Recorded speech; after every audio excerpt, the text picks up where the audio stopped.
की बात करते हैं। एक ऐसी कहानी जिसमें अदालत का फैसला एक तरफ था और जनता की आवाज दूसरी तरफ। और जानते हैं कौन जीता?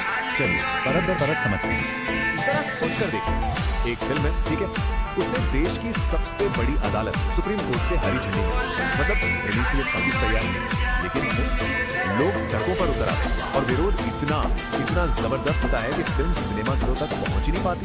कमाल है ना। और वो तारीख थी 27 फरवरी। इसी दिन फिल्म यादव जी की लव स्टोरी को रिलीज होना था, लेकिन जैसा कि हमने देखा ऐसा हो नहीं पाया। तो सवाल ये उठता है कि आखिर हुआ क्या था, क्यों इस फिल्म को लेकर इतना बड़ा बवाल खड़ा हो गया। चलिए सीधे विवाद की जड़ तक चलते हैं। देखिए, जो लोग विरोध कर रहे थे और इनमें ज्यादातर यादव समुदाय के लोग थे, उनका साफ कहना था कि ये फिल्म समाज के लिए ठीक नहीं। उनकी तीन बड़ी आपत्तियां थी।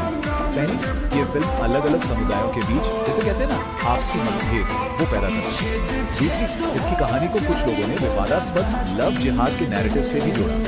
और तीसरी और सबसे अहम बात, उन्हें लगा कि ये फिल्म एक खास समुदाय को, यानी यादव समुदाय को गलत तरीके से दिखा रही है, एक नेगेटिव लाइट में पेश कर रही है। तो जब उन्हें लगा कि भाव की एक सी बात नहीं बन रही, तो फिर क्या हुआ? फिर ये पूरा का पूरा संघर्ष अदालत में बंद कमरे से निकलकर सीधे सड़कों पर आ गया। यहाँ मामला बड़ा दिलचस्प हो जाता है। एक तरफ थी देश की सबसे बड़ी अदालत सुप्रीम कोर्ट, जिसका फैसला था कि भाई फिल्म रिलीज होगी, अपने असली नाम के साथ ही होगी। दूसरी तरफ था पूरा समुदाय, जिसका संकल्प था कि कुछ भी हो जाए फिल्म का बहिष्कार करेंगे, इसे रिलीज होने ही नहीं देंगे।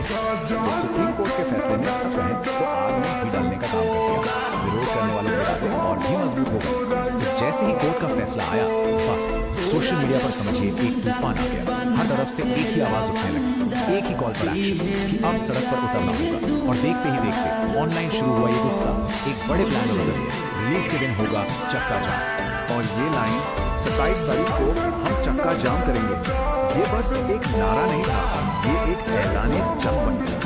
चक्का जाम का मतलब तो सब समझते हैं, और ये रोको, सड़कें बंद कर दो, सब कुछ ठप। और ये मैसेज अरे सोशल मीडिया पर जंगल की आग की तरह फैला। यही इस पूरे आंदोलन की पहचान बन गई। तो अब असली सवाल, रिलीज वाले दिन यानी 27 तारीख को आखिर हुआ क्या ये चक्का जाम कामयाब रहा? क्या इसे हम जनता की जीत कह सकते हैं? चलिए देखते हैं।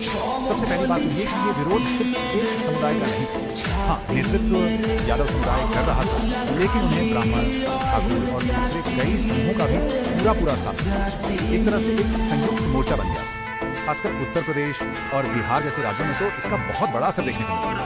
सोशल मीडिया तो पुलिस और प्रदर्शनकारियों के बीच की झड़पों के वीडियो से भर गया। और इसी माहौल में एक टर्म बहुत पॉपुलर हुआ, जनता की पावर, मतलब लोगों की ताकत। ये वो ताकत थी जिसने एक कानूनी फैसले को, सुप्रीम कोर्ट के फैसले को किनारे कर दिया। ये वो ताकत थी जो वहां सफल हुई जहां वकीलों की दलीलें काम नहीं आएंगी। ये दिखाता है कि जब जनता एकजुट हो जाए तो क्या कुछ नहीं हो सकता। ठीक है, तो इतना सब कुछ हुआ, सड़कें जाम हुई, विरोध हुआ, तो इसका फाइनल नतीजा क्या निकला? आगे क्या हुआ ये कि फिल्म बनाने वालों ने खुद ही हाथ खड़े कर दिए। इतने बड़े विरोध और तनाव को देखते हुए उन्होंने खुद ही ऐलान कर दिया कि फिल्म की रिलीज अनिश्चित काल के लिए, मतलब इंडेफिनिटली पोस्टपोन की जा रही है। तो हुआ ये कि फिल्म मेकर्स ने सिचुएशन को समझा। माहौल बहुत बिगड़ चुका था। उन्हें साफ साफ दिख रहा था कि अगर फिल्म रिलीज की तो बहुत बड़ा वित्तीय नुकसान हो सकता है, शायद सिनेमा घरों में तोड़फोड़ भी हो। तो उन्होंने दबाव के आगे झुकना ही बेहतर समझा और फिल्म को बिना कोई नई डेट दिए ठंडे बस्ते में डाल दिया। अब फिल्म का भविष्य क्या है कोई नहीं जानता। और ये पूरी कहानी हमें एक बहुत बड़े सवाल के सामने लाकर खड़ा कर देती है। एक बहुत ही जरूरी सवाल कि जब कानून यानी लॉ और जनमत यानी पब्लिक ओपिनियन एक दूसरे से टकराते हैं, तो किसकी आवाज में ज्यादा वजन होना चाहिए, किसकी बात मानी जानी चाहिए, इस पर सोचने की जरूरत है।